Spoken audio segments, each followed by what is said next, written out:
The monks come here, as they always have, for the beauty, the tranquility, and the isolation. But most of all, for this.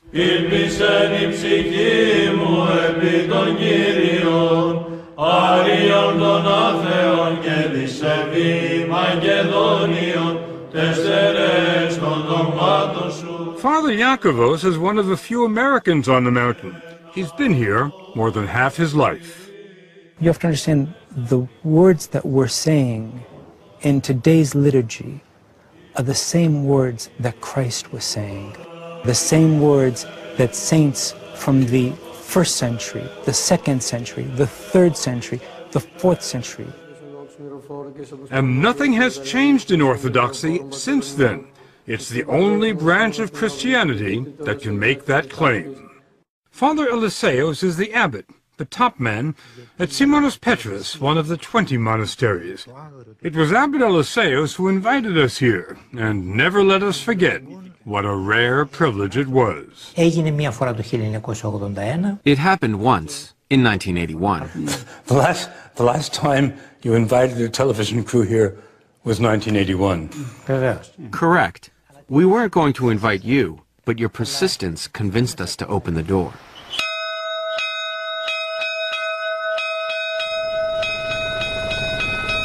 The door he opened revealed the wonder that is Simonos Petros, which fits like a crown on top of a rock 800 feet above the Aegean. It was built in the 14th century, and the monks will tell you it must be considered a miracle that it hasn't fallen into the sea.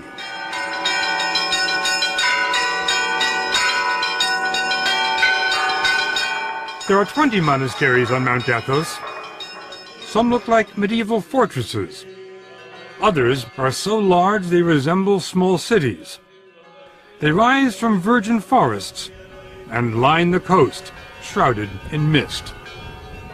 There's nothing on this 130-square-mile peninsula other than monasteries and monks.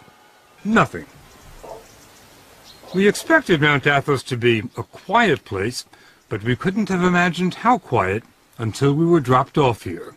The silence is only broken by the occasional tapping on a chiseled piece of chestnut. It's a call to prayer, and it started being used here before there were bells. Οι άνθρωποι που βρίσκονται εδώ έχουν ένα και μοναδικό σκοπό. The monks here have one goal, and that is how to get closer to God. Father Serapion wanted us to understand that there is no place on earth closer to heaven than Mount Athos. Μόνο πάνω από 1000 εκκλησίες κάθε μέρα κάνουν θεία λειτουργία. Every day, 1,000 divine liturgies are celebrated on the peninsula. Είναι μοναδικό. It's unique in the world and in the Orthodox Church. Exactly what makes it unique. Ο απόλυτος τρόπος της ζωής των μοναχών. It's the absolute way of life of the monks. It's a Spartan way of life, but all the monks we talked to said they never want to leave, not even for a day. So they try to be self-sufficient. They grow their own fruits and vegetables, do their own tailoring, and when they get sick, there's an in-monastery doctor, Father Imolaos, who's not very busy because the monks are in excellent shape. There's remarkably little cancer, virtually no heart disease or Alzheimer's. They must be doing something right in addition to drinking wine at 9 in the morning. They eat 2 meals a day. There's what they call the first meal, which lasts 10 minutes, and the second meal, which lasts 10 minutes. There's no meat and no dinner table conversation. The only sound, a monk reading from sacred texts. We were surprised by how busy the monks are. When they're not praying, they're working. Father Theodosius, born a Lutheran in Germany, is a mechanical wizard who has given the monastery continuous electricity and occasional hot water. Many Christians in the world, they are looking for the original church, for the ancient church. Do you think this is the closest to the original church? Yes. When you come to Orthodoxy, you will see it has everything you ever sought for. Father Averkios takes care of the ancient footpaths here. He clears the trails. We went with him on what was for us an exhausting hike on the hills above the monastery. It wasn't tough for him, though. He says that after decades of roaming the world, This is his path. I've been to many places. Tell me where. From Switzerland, of course, from Sweden, Finland, Spain, Portugal, Singapore, Australia, and Texas. Texas. How did you like Texas? I liked very much. I liked mostly the people. Now, with all the traveling you've done, how did you end up here? I was searching for a way of life. I can give all of myself to that. And I think the God of Jesus is above all the others: money, lifestyle, even family. The family at Simonas Petrus consists of 54 monks from 8 countries. Father Yakovos came here 25 years ago from Winthrop, Massachusetts. This is about as beautiful as it gets. I think so. He took us on a tour of the monastery. It'd be tough enough to build a monastery on top of a rock today, but how did they do it in the 13th century? You know, that's something which even modern-day architects are amazed at. When the workers came and saw the site where St. Simon, the founder of our monastery, wanted to build, they looked at him and they said, "You're crazy." "Are you crazy?" Of course. So being crazy was not a bad thing. No, not at all. Now, back then, how did you get stuff up here? We have mules. It takes 15 minutes to walk through the monastery into the sunlight. Enough time to find out that Father Yakovos' journey to Mount Athos started at the age of 6, when his father showed him a picture. It was just so impressive, and I turned around and I said to him, "Dad, you know, I don't think that I'm going to be able to believe that somebody lives in that building until I step on those balconies myself." Destiny. It is a little bit, too. From the age of 6. Yes. Father Yakovos doesn't follow what's going on in Winthrop or anywhere else today. There are no newspapers, no radio, no television on Mount Athos. There are a few telephones, and Father Yakovos got a call last year. His father was dying. Prior to his death, he was asking if I would go so I could see him one last time. Reasonable request. From a father, I think so. My response was negative, though. You didn't go? I didn't go. I didn't go because of the fact that monastics do not go to funerals of their relatives or their friends. They remain here at the monastery. When your father asked you to come see him one last time, and you said no, was there any feeling of, I'm letting my father down? Not at all. I know that we're going to see each other in paradise one day.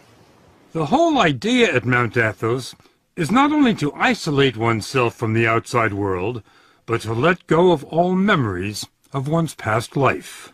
The purpose of your being here, as I understand it, is prayer without distraction. I'm not being distracted now. Why are you laughing? First, tell me why you're laughing. Why am I laughing? Because St. Paul says we're to pray unceasingly. What's funny about that? That's not what's funny about it. What's funny is how you think I can stop praying.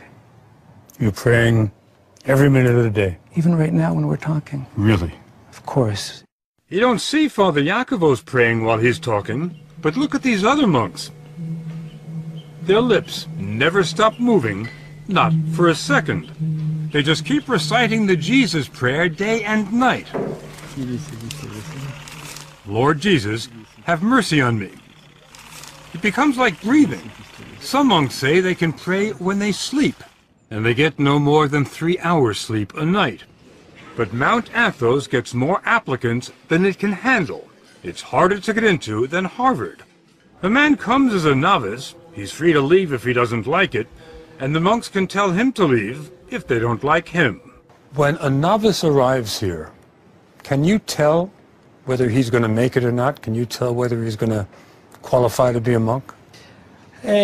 Όχι παραπάνω από ελάχιστο χρόνο το καταλαβαίνουμε. After a while, it becomes pretty obvious whether or not someone is cut out for it, which is why we have a trial period, which can last up to 3 years. I bet you know a lot sooner than 3 years. Vevers. Certainly. Once he's accepted into the community, it's a lifetime commitment, and life never changes here. Never.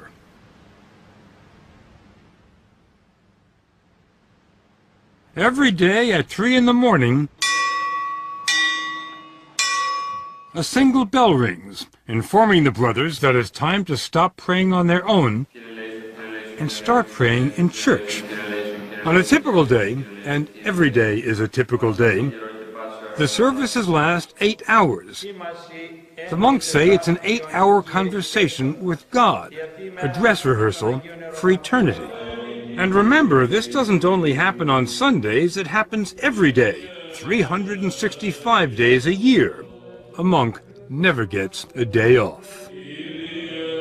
This is the Divine Liturgy, the life of Christ celebrated by men whose only passion is to move closer to Christ every day. The depth of their devotion defies description. They didn't look like the same monks we had met in the gardens and the workshops. They were utterly transformed, with a concentration so profound they were immune from distraction. There were occasional flashes of ecstasy. This old monk could have risen out of a Rembrandt.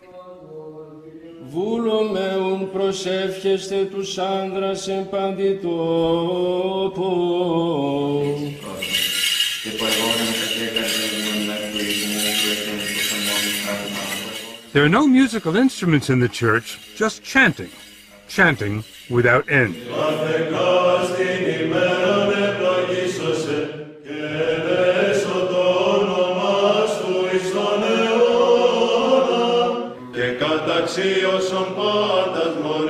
Many of the voices, the basses in particular, could have made it at the Met.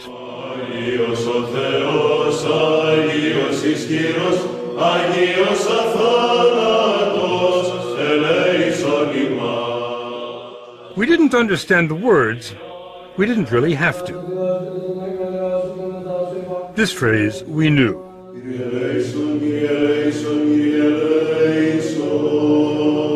Lord, have mercy.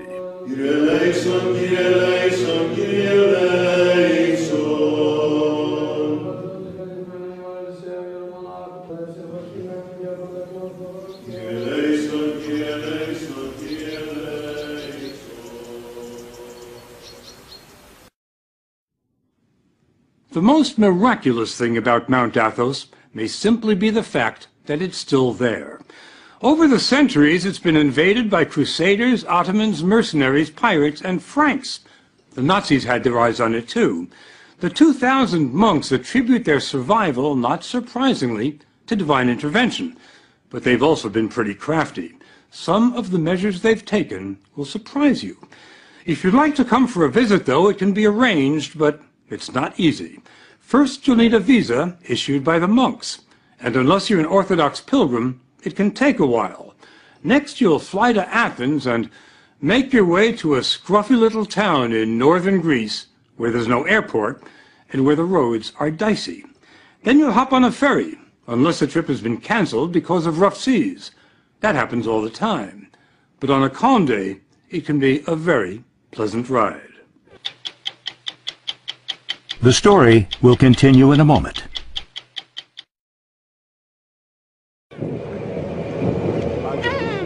The monks will tell you it takes years of prayer and soul-searching before they're ready to leave the world for Mount Athos. For the likes of us, though, it takes little more than an hour. It was the beginning of Lent when we took these pictures, and the ferry was packed with pilgrims from all over the Orthodox Christian world. Greeks, Bulgarians, Serbs, Romanians, Russians. It wasn't long before the first monasteries came into view, and we thought we were sailing to Byzantium, to a fantasy land of castles and palaces.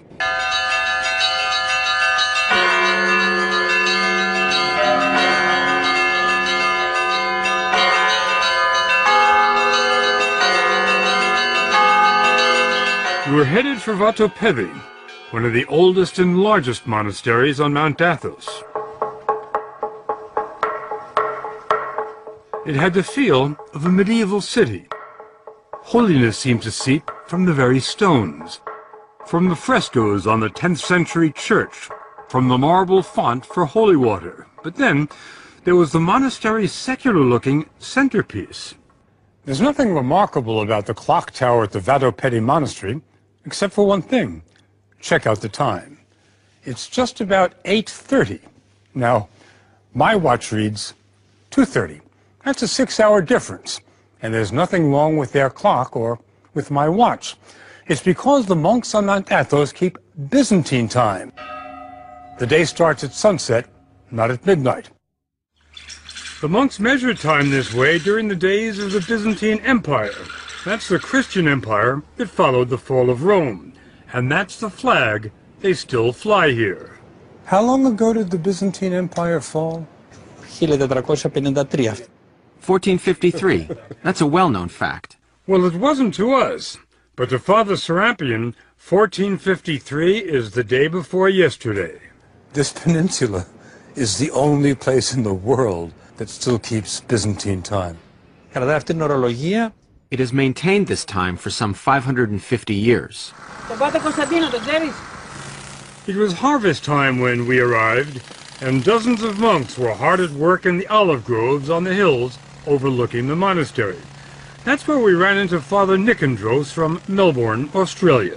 This place looks like a summer resort, like a holiday resort, like a retreat, but it's not. It's an arena. It's an arena? Yes. What do you mean? The unseen warfare. Unseen warfare? That's right. What does that mean? To fight against the angels of the dark side, you see, of the demon, of the devil, Satan. The battle against Satan and the dark side is waged here every day. The spiritual leader at Vatopedi is Abbot Ephrem. Here, the life of Christ is experienced in a genuine way, and this doesn't happen in many other places in the world. What I'm talking about is the art of salvation. It just so happened that while we were there, the monks celebrated an elaborate 7-hour vigil, and the church was packed with pilgrims.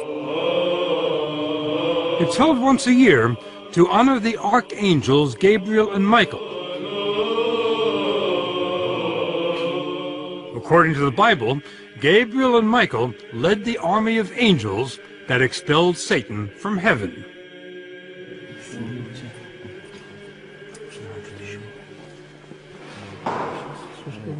The church's relics are brought out every day, and pilgrims ask for the blessing of the saints. The most sacred relic on the entire peninsula is in this case, fabric said to be part of a garment worn by the Virgin Mary. The irony is that while the Mother of God is revered here, no other woman is permitted to even set foot on Mount Athos. It's been like that for 1,000 years. The reason, according to Orthodox doctrine, is that Christ gave the peninsula to his mother, and all other women have been excluded so as to fully honor the Virgin Mary. It's also been said that in the days before the ban, when women did come here, the monks became distracted and couldn't devote themselves entirely to prayer. They say it's been a lot easier since the last lady left. Keeping women out certainly wasn't much of a problem 300-400 years ago. Do you feel that's becoming problematic today? I don't think so, because the monastery itself and all the land around it is our property. And if we don't want women coming onto our property, we have every right to do that. Mount Athos may be the last all-male bastion in the world, and Father Arsenio says it has to stay that way. Here we are concerned solely with purity and our elevation to eternity. If women are permitted, they bring their families and their children. This place would become a tourist attraction and no longer a place of silence. If we wanted to experience profound silence, we're advised to go to Stavronikita. It's the smallest monastery on the Holy Mountain, but it has some of the most remarkable treasures. You stain the silence just by walking in.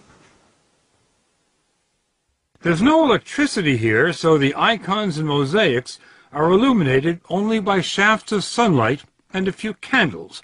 St. Nicholas, the patron saint. John the Baptist, and the Virgin Mary. We were stunned by the magnificence of the art here, but then we ran into Father Maximus, a former professor at the Harvard Divinity School. He told us what we were seeing cannot be described as art. They're devotional objects, and they're part of the living liturgical life of the church. So we don't have any art, and we're not a museum. I mean, to put it starkly. Whatever you call it, it's priceless. That's why the monasteries have been invaded and plundered so many times over the centuries. The monks' most recent brush with history happened only 70 years ago. The Nazis were coming their way. In the spring of 1941, the Germans invaded and occupied Greece. They marched up the Acropolis, raised the swastika beside the Parthenon, and were about to invade. The monks asked for a meeting with Nazi officers who advised them to appeal to Hitler himself. And the monks wrote a letter to Hitler. A letter was written, and in the letter the monks identified themselves. They said, "This is who we are." And they asked Hitler to place the Holy Mountain under his personal protection. What kind of response did you get?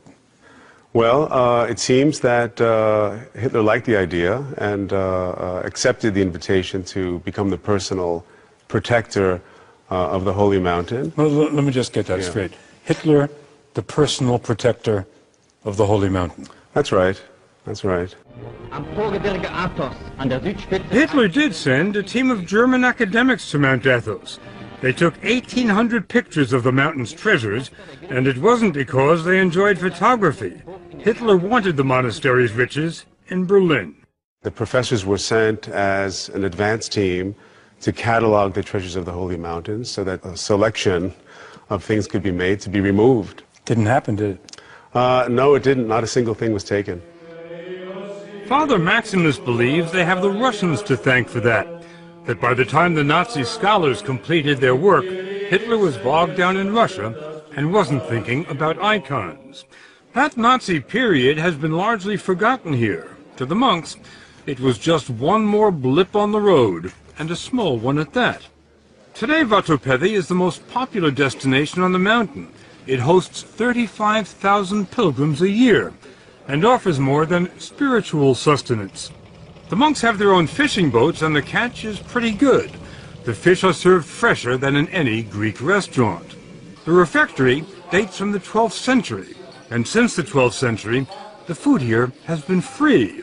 Vatopedi has been supported by rich benefactors, emperors, princes, kings, and today, partially by pilgrims with deep pockets, who commission icons in the making. But the ancient treasures? Not a chance. They can't even see them. They're under lock and key. It's not a new security system, but it works. Normally, it takes more than one monk to unlock the door, because no one monk is allowed to have all 4 keys at the same time. It's sort of a medieval version of the nuclear launch control. Do you keep those keys in your pocket, Father? Try not to. Father Matthew from Fond du Lac, Wisconsin, was given the abbot's blessing to let us into the inner sanctum. Once inside, there was still another hidden door. Behind the curtain? We walked into the world of Byzantium.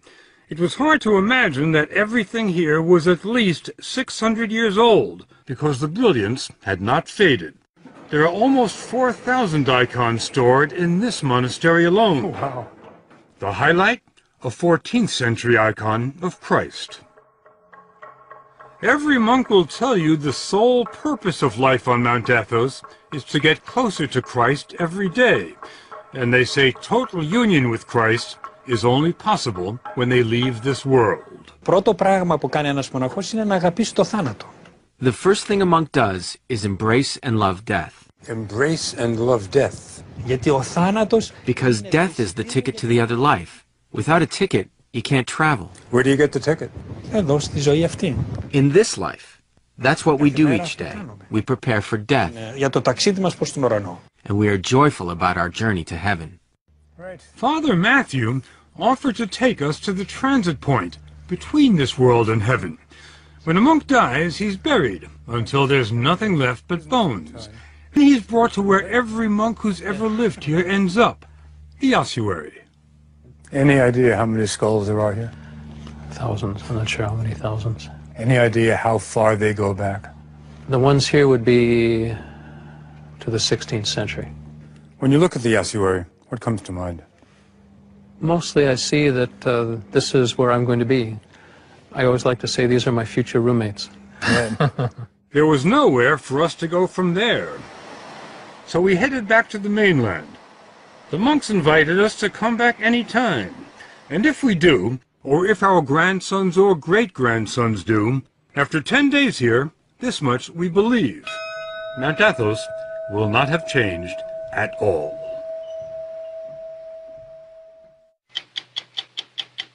Go to 60minutesovertime.com to see the challenges of scaling and shooting a story on Mount Athos.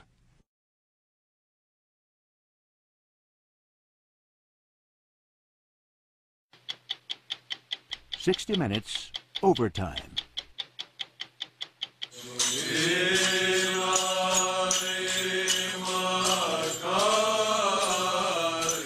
It is overwhelming when you go there. All of a sudden you see this monastery rising up into the heavens. You're looking at the backs of birds because you're so high up. It's all designed to remind the monks about being as close to God as one can get on this earth. For producer Michael Karzis, the Mount Athos story was a sort of homecoming. What did it mean to you personally to go there? It was incredibly special. It was like a little gift.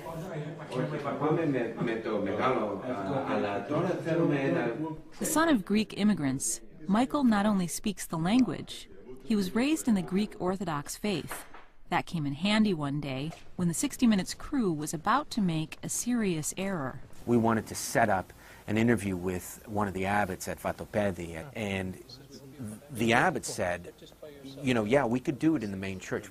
And I said, okay, well, we can set up there, but we can't set up in the center of the church. Why did I know that? I don't know why I knew that, but it's a sacred place. It's the center of the universe. It's the center of their devotion.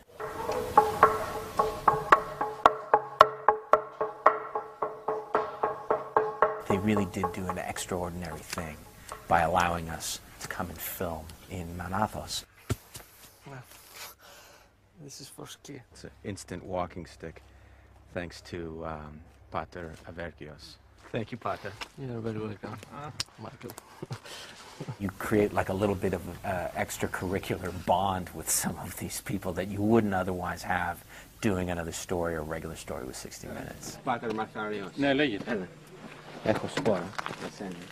Father Martharios is the gardener that I met in May when I came for the first time on the reporting trip, and I was just so impressed. I mean, impressed is an understatement.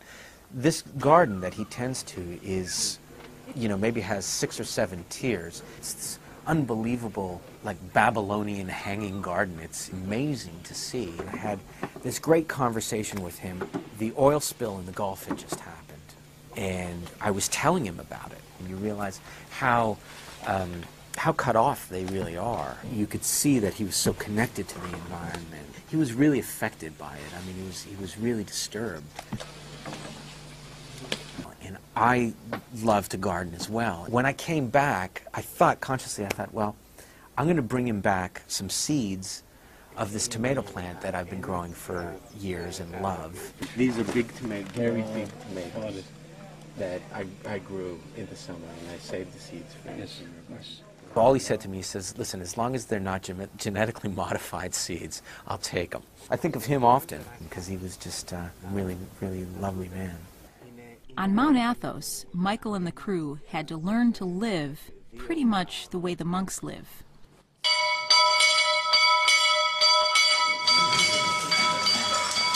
We only get 2 meals a day, and there's a brief service just before the first meal at about 8 o'clock in the morning, and then there's a second meal right about now after Vespers, which of course I'm late for. They closed the front door and the meal had started, and so I tried to come around the side door. If you could get in there, Chris, you see that basically these are all the pilgrims that have come. You're supposed to have this meal in complete silence. There's one monk that reads stories of saints, stories of saint monks that have basically been martyred over the centuries. So I'm going to go in now because I'm starving.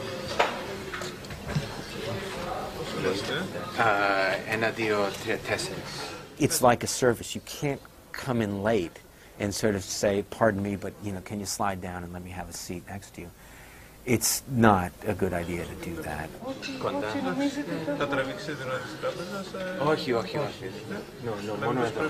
And so if you miss the meal, you miss the meal. Let's go. Now, because of overtime, I'm stuck out here while dinner's being served. We only get 2 meals a day. It's because they knew that we were working. They made some accommodation for us afterwards. What's it been like having us around for the last 3 or 4 days? Well, it's certainly a challenge because we're normally shy of cameras. I hope it hasn't been too much of a penance for you. No, not at all. Thank you. You're on their clock. You're on their turf.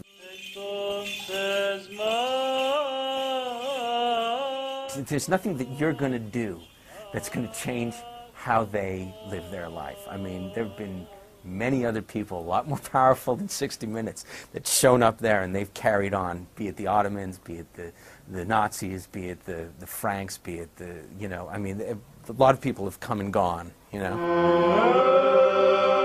Monks, for the most part, are praying all the time. It's like a blast furnace for prayer for the rest of the world, I mean, that's the way it sort of comes across when you spend time there.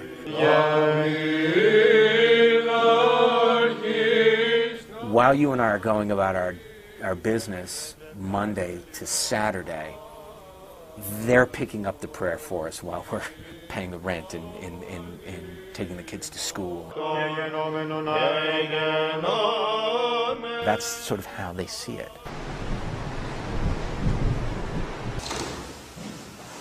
I'll probably go back there.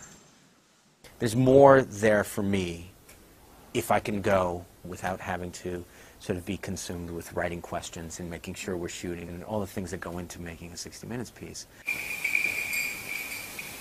I think it's a big responsibility for all of us to get it right. They're trusting us. We don't want to get it wrong. And of course there's the whole spirituality thing. I mean, these guys are, they're monks, They're either going to give you a good recommendation or a bad recommendation. To who? I don't know.